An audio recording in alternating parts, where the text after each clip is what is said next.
Ottawa landmarks will be illuminated in purple this evening to mark the Queen's Platinum Jubilee. This includes the Peace Tower, the Senate, and the Prime Minister's office on Wellington Street.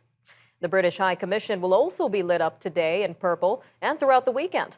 All of this to celebrate Queen Elizabeth's 70 years on the throne. The 96-year-old Queen appeared on the balcony of Buckingham Palace with 18 members of the royal family on the first of what will be 4 days of celebrations. Well, joining us now to tell us more about the significance of the monarch's Platinum Jubilee is Dr. Michael Jackson, president of the Institute for the Study of the Crown in Canada. Dr. Jackson, welcome back to Forum Daily. It's good to be back. Thank you. So 70 years on the throne. What does this milestone mean for the Queen and the royal family? It's a remarkable milestone. You think of it, 70 years as our sovereign. The only sovereign to rule over what is now Canada, or part of Canada, was King Louis XIV of France, who reigned 72 years. So if the Queen goes another 2 years, and I bet she will, she'll break that record too. Well, on that point, I know some have pointed out that the Jubilee is highlighting the interests of Prince Charles, the Queen's eldest son. So what does that mean for the next reign? For the next reign, I think we're going to see King Charles, if that's the name he chooses for himself, will be a very different monarch. It's going to be a big change from the Queen anyway. The fact that she's the monarch that the only monarch that most of us have known. And he's going to be a different person. He'll be much older, of course, when he succeeds to the throne. He's 74 now, and he will feature his own interests.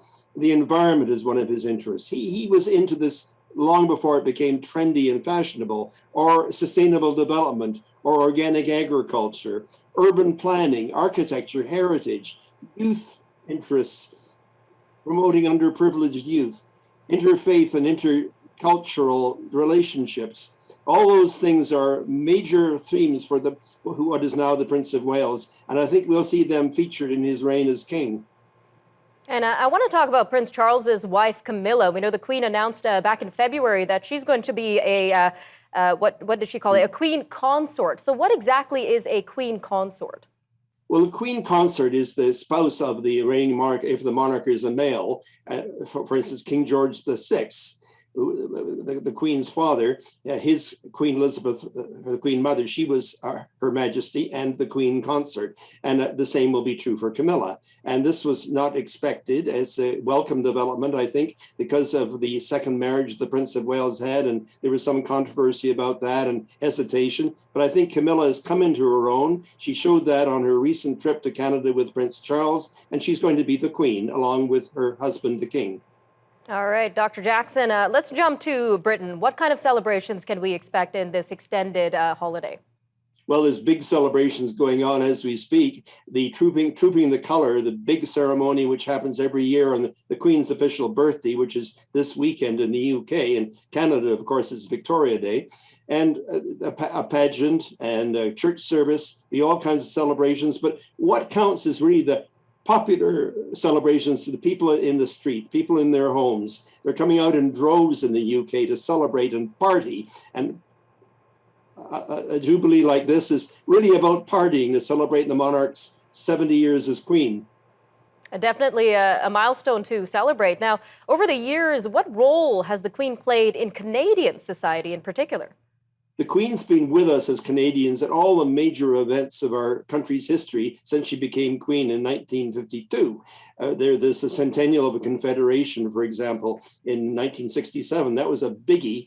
She opened the St. Lawrence Seaway along with American President Eisenhower. She was there for the Olympics in Montreal. She was there for the Commonwealth Games at Edmonton.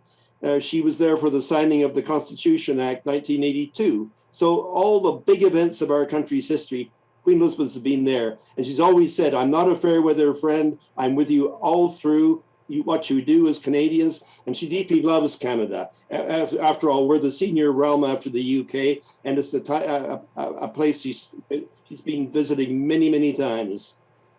All right, Dr. Jackson, just about 45 seconds left here, but what are you keeping your eyes on during these celebrations? I want to see how the other members of the royal family will join with the Queen, Princess Anne, Prince Edward, the Prince of Wales, Prince Charles, of course, and Camilla, to see how they all come together as a family. It's a team effort, and with the Queen's age, it's even more a team effort now. And I think we're going to see the other members of the royal family stepping up to the plate to help Her Majesty out in her final years. All right, Dr. Michael Jackson, president of the Institute for the Study of the Crown in Canada. Always great having you on Forum Daily. Thank you again for your time today, sir. It's a pleasure. Thank you for asking me. Stay with us. Coming up after the break, we'll be joined by Catherine Murray, the host of the Buck Stops here for Forum Daily's Market Update. And you'll want to stay tuned to see how the markets have been faring over the past week. Of course, we'll have more news from around the world after that, so stay tuned.